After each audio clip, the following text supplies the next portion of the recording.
Hi guys, welcome to another episode of our channel. In this video I'll tell you how to clean the leather and condition it properly.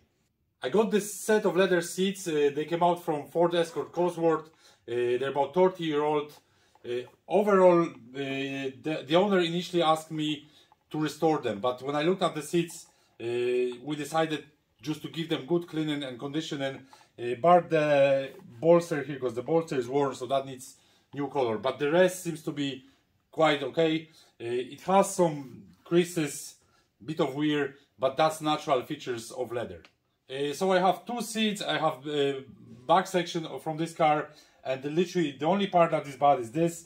But in this video we are going to concentrate just on cleaning and conditioning. So when it comes to cleaning leather, to me it doesn't matter whether it's artificial leather or real leather. I treat it the same. I use the same products for that. When it comes to conditioning, then we need to use different products for the real leather and for artificial leather. So first of all, I'm just going to show you quickly how to recognize real leather from artificial leather. So let's say if we have leather seat and we can look underneath the seat and we see the back of the leather and it looks like suede, then we have real leather. Artificial leather looks like that if we look underneath. So that's a first thing we can do. If we can find a place where we could see the back of the leather, if it's like a suede, it's real leather. If it's like fabric, then it's artificial. Another way that we can try to recognize real leather from artificial leather is the real leather has a bit of memory. So what we can do is, if we pinch real leather like that, it very quickly comes back to its own shape. And if we do the same thing on artificial leather, the trace of pinch stays for a while. So if we want to clean leather, the first thing we should start is we should pick good leather cleaner. I've tried many leather cleaners. There are some good ones. Some of them, they're not designed for deep cleaning of dirty leather. So knowing the cleaner is one thing that we should consider when we clean the leather. Some companies, they do two leather cleaners. One is for deep cleaning of dirty leather, and then they do some mild cleaner for regular maintenance. So that's another two things. We should know which cleaner we use for each task. For this job I'm going to use sort of new products that I got them recently. I've tested them for a while. The company name is called Kickoff, and this company has also two leather cleaners. One is called Power, so this one is strong leather cleaner, and Kickoff Light, that's mild leather cleaner for regular maintenance. In the case of this leather, maybe it doesn't look overly bad, but I know from the owner that it hasn't been cleaned for years, so I'm going to use Kickoff Power for that deep clean. Also, when we clean in old leather, we want to avoid lots of agitation, so sometimes it's better to use stronger product, and then for regular maintenance of the seats, if we have to clean them every couple of months, then we could use lighter version of the cleaner and it will be absolutely fine. Overall, when it comes to cleaning the real leather, there's one very important thing. If we want to keep the leather in good condition, and here we have examples that this leather is 30-year-old and it's still nice and soft, and we want to keep it like that. So what we should do, we should try to avoid wetting the leather. These leather cleaners, they come in foam bottles, so we're not using liquid, we're using foam, and foam is obviously not as wet as liquid. If your leather cleaner comes as a liquid with a spray trigger or something, then you can buy foamer like this and just fill it up and use your own leather cleaner from a foam bottle. If we want to achieve deep clean of the leather, especially if there is strong grain on it, what we need is leather brush. I have couple of leather brushes here, and also have interior mitt that we can use for cleaning the leather. Where will I use them? This one is a leather brush from Kickoff. It's not overly hard, it's kind of soft, medium soft brush. This one here is from Color Rock. So this leather brush would be ideal for cleaning, deep cleaning very dirty seats. And if they have strong grain, like this brush is perfect.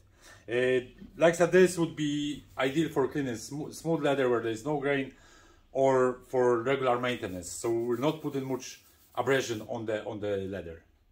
And the last thing here is the interior mitt.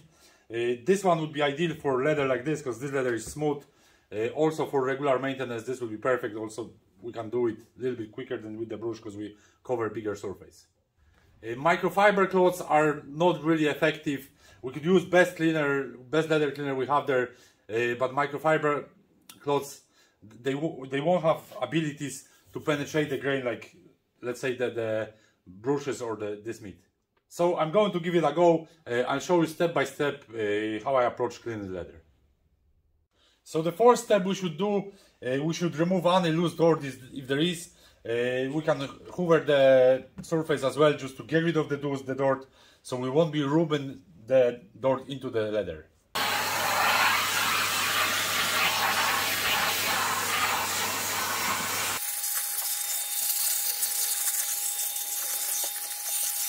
So for this leather I will use kick-off leather cleaner, the stronger one, kick-off power, and I will use color lock leather brush because this one is stiffer, because I want to get that deep clean.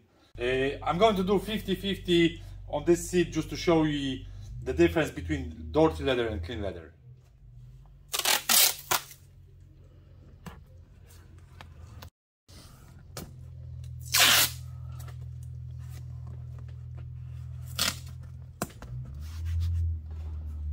When it comes to cleaning the leather, we are better off to apply the leather cleaner on the brush and then on the surface instead of applying the leather cleaner on the surface.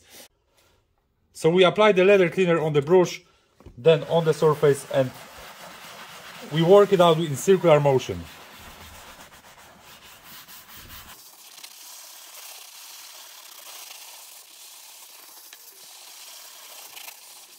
We can leave the leather cleaner on the surface for 30 seconds, 1 minute. This will help us to clean the leather better. If we think we need more agitation, we just go again with the brush.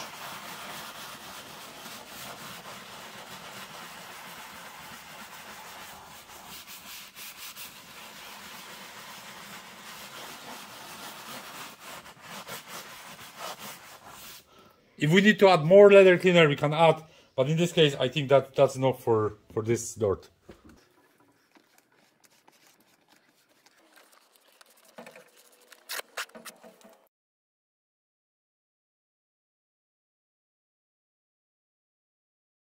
So as you can see, with very little effort I have achieved perfectly clean surface. Now you can see the difference. This leather maybe to some people didn't look too bad at the start, the way it was, but now you can see the real difference, what the leather should look like when it's clean.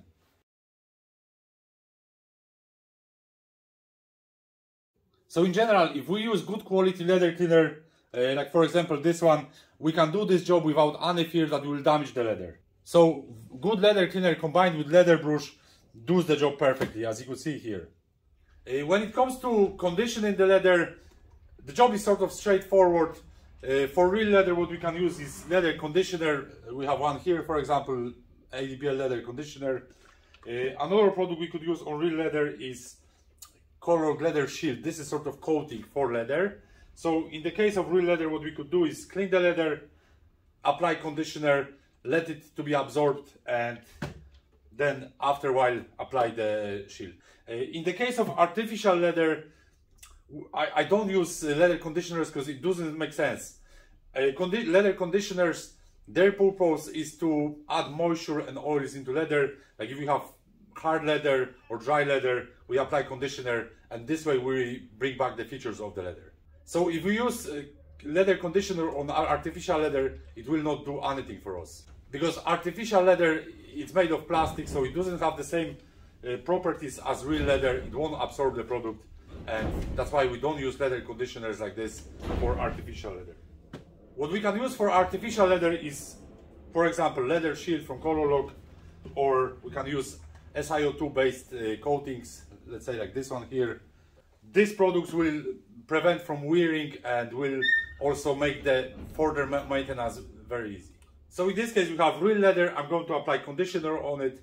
It's few hours since I cleaned it, and that's what we need to do as well. We don't want to apply conditioner on damp leather because like it won't work right. Leather needs to be dry after cleaning, then we apply the conditioner, let it to be absorbed.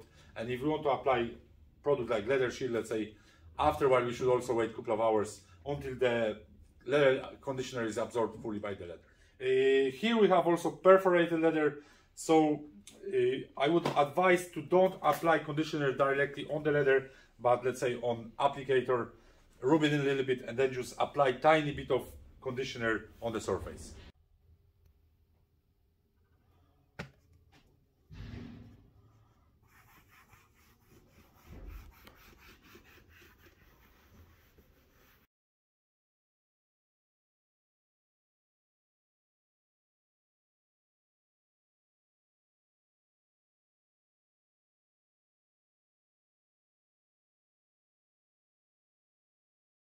So as you can see, the whole process doesn't require too much effort and any skill really. As long as we have good leather cleaner and leather brush, cleaning should be straightforward. Conditioning then is simple enough. For real leather, we apply conditioners, or we could apply protector. For artificial leather, we apply protector or coating for leather. In this case, the leather got good deep clean, and I apply conditioner. Conditioner enhanced the look of the leather as well, so now it looks nice and fresh, even though it's 30-year-old leather. So that's everything in this video. Thanks for watching. I hope you enjoyed it. If you have any questions regarding the leather, comment below, and see you on the next one.